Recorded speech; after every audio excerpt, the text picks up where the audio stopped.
ঘরের রান্নার সুগন্ধ যে কখনো কারো জীবনে এত বড় বিপদ ডেকে আনতে পারে তা হয়তো ভাবতেও পারেননি ভারতের উত্তরপ্রদেশের একটি সাধারণ পরিবারের সদস্যরা।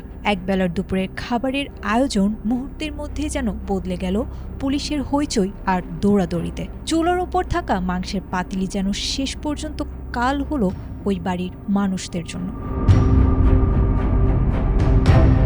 ঘটনাটি ঘটেছে উত্তরপ্রদেশের কৌশাম্বী জেলার পানারা গোপালপুর গ্রামে।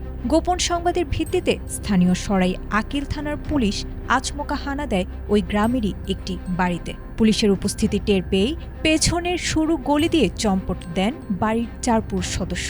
তবে শেষ রক্ষা হয়নি ঘরে থাকা 3 নারীর। পালানোর চেষ্টা করেও ব্যর্থ হন তারা। পুলিশের জালে বন্দী হয়ে ঠাঁই হয় হাজতে।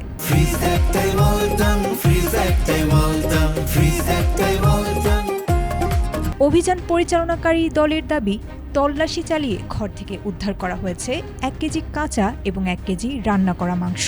স্থানীয় প্রশাসনের সন্দেহ, জব্দকৃত এই মাংস উত্তরপ্রদেশের কঠোর আইনের আওতাভুক্ত নিষিদ্ধ গরুর মাংস। জেলা পুলিশ সুপার জানিয়েছেন, প্রাথমিক জিজ্ঞাসাবাদে নারীরা স্বীকার করেছেন পরিবারের 1 পুরুষ সদস্য রাজ্যের বাইরে থেকে এই মাংস নিয়ে এসেছিলেন, যার অর্ধেক সেদিন দুপুরের জন্য রান্না হচ্ছিল এবং বাকিটা পরের দিনের জন্য তুলে রাখা হয়েছিল।